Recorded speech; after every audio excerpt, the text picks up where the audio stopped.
সকালবেলা ঘুম থেকে ওঠা এটা বলাই যাইতে পারে, মানে কে জানে না যে সকালবেলা ঘুম থেকে ওঠা স্বাস্থ্যের জন্য ভালো,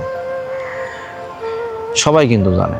কিন্তু আদৌ সকালবেলা ঘুম থেকে ওঠা কি সহজ বিষয়? এতটা সহজ না।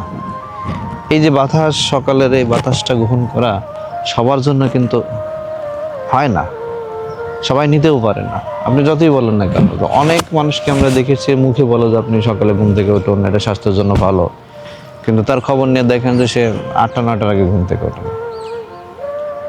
আর এমনও আছি আমরা যে ফজরের নামাজের কায়দা পড়ি হচ্ছে জহরের নামাজের সাথে। একটা গল্প বলি, সেটা হচ্ছে জুমার নামাজের এই নামাজ পড়া হয়, সুন্নত নামাজ বলতে কাবলাল জামাজের 4 রাকাত সুন্নত পড়ি।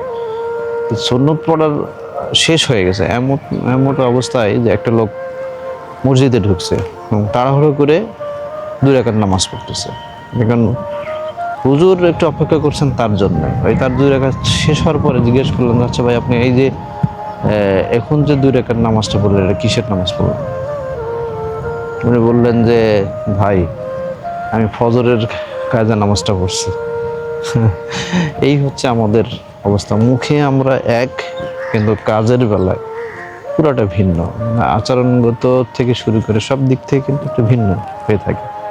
আমরা বলি এক, কাজ করি, যার কারণে কিন্তু আমাদের প্রতি মানুষের বিশ্বাস অনেকটা কমে গেছে।